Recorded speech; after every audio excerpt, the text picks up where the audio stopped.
Le but à la dernière seconde. Oh là là, Mathieu Debuchy qui a rapporté des points jusqu'à présent en janvier, là qui en enlève. Hein, chelou. En tout cas, bon match et bien joué Paris. Salut à tous, footeuses et footeux de la même famille, c'est Thomas. Fin du match entre Saint-Etienne et Paris, un but partout, un but de Rémi Cabella contre un but de Mathieu Debuchy. Donc les Stéphanois ont marqué les deux buts dans ce match. Hein. Mathieu Debuchy à la 93e minute, ce qui conforte la place de leader pour Paname avec 84 points.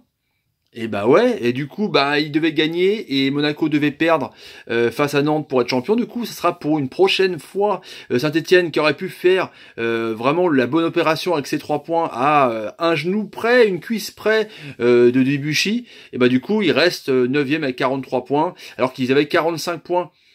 Il recollait au groupe de tête pour l'Europa League avec Nice, Montpellier et Rennes. Bon, bah, ce sera pour plus tard. En tout cas, Saint-Etienne est toujours invaincu et c'est une équipe en forme. Résultat du sondage. Par rapport à Marseille, vous êtes 65% à penser que Marseille va se qualifier jeudi prochain contre le RB Leipzig. Donc, c'est pour vous une forme de confiance. Donc, on verra bien jeudi. On revient sur ce match. Donc, clairement, il y a eu demi-temps parce que Paris a été complètement inexistant en première, c'était n'importe quoi. Saint-Etienne a vraiment dominé. Déjà, il n'y avait pas Verratti, il n'y avait pas Thiago Motta, il n'y avait pas non plus donc Thiago Silva. Il était sur le banc en tout cas, mais il n'y avait pas Verratti ni Motta, ni donc Neymar qui est pas là évidemment. Donc il y avait quand même pas mal d'absents. Donc il y avait là une charnière Kipembe, Marquinhos avec Meunier, Kurzawa. Kurzawa, j'ai trouvé qu'il avait été encore nerveux en tout cas sur ces matchs-là. Et du coup, bah, on voit que Paris était bouffé dans le milieu de terrain, avec donc Diarra en numéro 6, sentinelle enfin, on a pu le voir, qui n'était pas non plus exceptionnel. Il y a eu un carton jaune de nervosité, je trouve, à la fin de la première mi-temps. D'ailleurs, il est sorti pour que Thiago Silva reprenne une place dans l'axe central vu que Kipembe s'est fait virer, hein, carton rouge. Et devant, bah, c'était Pastore, Mbappé, Di Maria. Pastore qui a pas été super fort non plus, j'ai trouvé. C'était bizarre cette technique, hein, Cavani qui trépignait sur le banc, enfin sur la zone technique pour pouvoir s'échauffer. En tout cas, j'aurais peut-être mis Cavani plus tôt, quoi, au moins titulaire. En même temps, pour ce qu'il a fait quand il est rentré, c'était pas dingue. En tout cas, le milieu de terrain, Selnaes, M'Vila qui est très très bon, vraiment très très bonne recrue pour Saint-Etienne, qui a vraiment bouffé le milieu de terrain. On a trouvé Paris pas concerné, vraiment étouffé dans l'entrejeu par les Stéphanois, qui sont vraiment mieux en ce moment, c'est clair et net, mais en tout cas, quand vous voyez la possession de balle, bon c'est clair, ils étaient à 10, les Parisiens, assez longtemps, mais c'est 52-48, et voilà, il y a eu 400 passes pour Saint-Etienne, 470 pour Paris, qui sont sur des bases plutôt de 600, 700 passes, donc on voit que Saint-Etienne a vraiment fait du pressing de ouf dès le début. Parce que il y a eu des actions, certes d'Mbappé ou une autre de Di Maria au début du match, mais après Saint-Etienne a essayé vraiment d'enfoncer le clou. Et il y a eu cette action à la 17e minute où sur un centre, c'est récupéré par Bamba, il y a cafouillage carrément avec Thomas Meunier et Areola, et du coup hop, petit plat du pied de Cabella, 17e minute. C'est pas immérité parce que Saint-Etienne dominait et Paris était bouffé vraiment dans le milieu de terrain, quoi. Di Maria déjà donc ne redescendait pas pour défendre. Bah Kylian Mbappé en numéro 9 du coup bah il attendait les balles de contre. Pourtant on l'a plus vu justement à gauche pour éliminer. Du coup Pastore redescendait dans le milieu de terrain, ça faisait un milieu à 4 pour essayer de vraiment comment dire, essayer de réguler et d'apporter un peu de surnom au milieu de terrain parce que vraiment c'était n'importe quoi. Du coup les mecs étaient esselés devant et dès qu'il y avait un contre, tellement Paris jouait assez haut, et ils se faisaient prendre derrière, quoi. C'était un peu incroyable. Et du coup encore sur un contre où le bloc parisien était vraiment pas dirigé, quoi. On dirait qu'ils étaient pas là en première mi-temps, on dirait qu'ils voulaient pas le match. Pourtant ils avaient quand même un record en jeu, enfin ils ont des records en jeu Paris, mais ils étaient vraiment pas concernés. Et du coup l'ami Amouma, acte 1, Kipembe part dans le dos et fonce sur Areola qui a été très bon ce soir. Il y a contact par derrière de Kipembe, du coup carton jaune et penalty, et là Areola sauve un peu Kipembe, le soldat Kipembe, et l'arrête du côté gauche.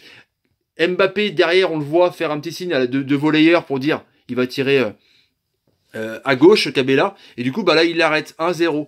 Et là ça a été pareil, Saint-Etienne a vraiment essayé de vraiment enfoncer le clou pour rattraper un peu ce 2-0, et du coup il y a eu un contact un peu, il met la main sur Amouma, mais après il laisse le pied traîner sur le tibia de Amouma, du coup il prend un deuxième jaune et carton rouge pour qu'il paie, mais du coup il se retrouve à 10, et là c'est un peu nerveux, il y a donc Las Diarra qui prend un carton jaune juste avant la mi-temps, Pastore prend juste un jaune aussi, un jaune, Las Diarra prend un jaune, Pastore prend un jaune, on voit que Paris était nerveux. En deuxième mi-temps, tu dis que Saint-Etienne a vraiment fait le taf, mais ils avaient une balle de 2-0, et puis Paris a été plus concerné, parce que déjà Thiago Silva est rentré, et du coup ça a un peu stabiliser la défense, du coup Diarra est sorti, du coup il y avait un milieu à deux avec l'ami Lo Celso et Rabiot qui ont essayé de faire le taf, et du coup il y a eu beaucoup plus, un peu d'occasion pour Paris, mais Saint-Etienne a vraiment essayé. Il y a eu cette frappe de Bamba sur la barre où Areola, pareil, il la dévie, Areola était super fort, voilà, c'est assez incroyable, et puis Saint-Etienne a poussé, ils ont eu l'occasion d'avoir 3 corners d'affilée, les Stéphanois, et puis il y a eu ce contre génialissime où Di Maria fait tout le taf. Il élimine, il arrive sur Ruffier, il le dribble, et il passe à Cavani, et là le loupé. Le loupé de l'année de Cavani qui venait de rentrer, justement, on croyait qu'il trépignait, qu'il allait vouloir battre son record lui aussi de but en Ligue 1, et non. Il loupe, je sais pas, il est du mauvais pied, ou alors il voit aussi Cabella faire une course énorme, Cabella qui était très bon, je sais pas si l'OM va le récupérer, mais en tout cas il est super fort. Et du coup, bah il fait de la merde, Cavani. Oh, et tu dis que là, si Paris revient pas pour eux, en tout cas, voilà, il va se faire défoncer par son entraîneur, si l'entraîneur a une certaine autorité ou pas, on sait pas, sur Unai Emery. Et du coup, il reste 1-0, Cavani a loupé un truc de ouf, il y a eu quand même pas mal de contres, mais Paris dominait un peu mieux la deuxième mi-temps à 10, parce que déjà Saint-Etienne était vraiment fatigué, parce qu'ils ont vraiment beaucoup pressé, du coup on sentait quand même une certaine baisse de rythme, et il y a eu aussi une occasion pour Saint-Etienne qu'ils auraient pu encore enfoncer le clou, mais il y a eu encore un bon Areola qui l'a bien capté, et du coup après il y a eu cette action où Di Maria fait... une espèce de reverse de basket pour essayer vraiment de mettre en danger la défense. Ça a créé une bonne action, mais Ruffier était là pour la parade. Après il y a Lo Celso qui arrive et qui fait une bonne passe à Di Maria. Di Maria fait un centre direct, vraiment aveugle. On croyait qu'il allait passer vers la gauche, mais il fait un centre direct dedans. Et là Cavani, il fait le geste qu'il fallait, hein, franchement. Hop, il la met un peu extérieur en se couchant, et Ruffier fait l'arrêt de ouf, quoi. Et là, tu dis, ça rentrera pas pour Paname. C'est pas possible.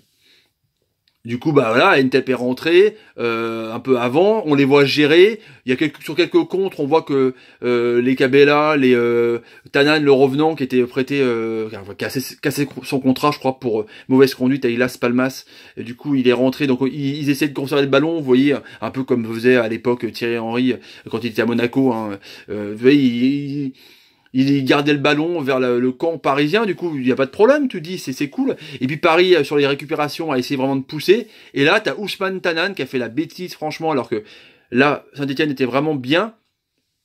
Il part pleine balle, il perd le ballon, parce qu'il n'a pas joué depuis longtemps quand même, et là Lo Celso la récupère, il avance, il renvoie à Meunier sur la droite, Meunier qui centre vraiment pour personne, on va dire ça, avec Cavani quand même dans l'eau, dans la surface, et puis Debuchy, ça retombe de la cuisse. Et là, un partout, 93e minute, Debuchy. Et là, là c'est la fin du monde pour Saint-Etienne, et pour les pauvres Stéphanois qui avaient fait le plus dur, qui avaient fait un match complètement énorme, avec des joueurs concernés, un super Cabella, vraiment, un super M'Vila au milieu de terrain, plaque tournante, une défense sous Basic qui a eu une occasion aussi de la tête, Perrin exceptionnel, des bons latéraux, un bon Jonathan Bamba, et ben voilà, enfin bref, un bon Saint-Etienne et un Paris qui arrive encore à être invaincu, enfin pas depuis 10 matchs, hein, enfin il a pu avoir 10 victoires, mais invaincu en tout cas depuis vraiment depuis le début de l'année. Enfin c'est un truc de ouf quoi. Paris qui arrive à quand même s'en sortir sur un fait de jeu, sur un truc tombé du ciel pour eux. En tout cas voilà, ça les sauve un petit peu, mine de rien. Voilà le petit sondage du soir pour vous. Est-ce que Saint-Etienne va finir 5e? Est-ce que la SSE peut finir 5e? Réponse demain. Salut les amis, salut. Debuchy.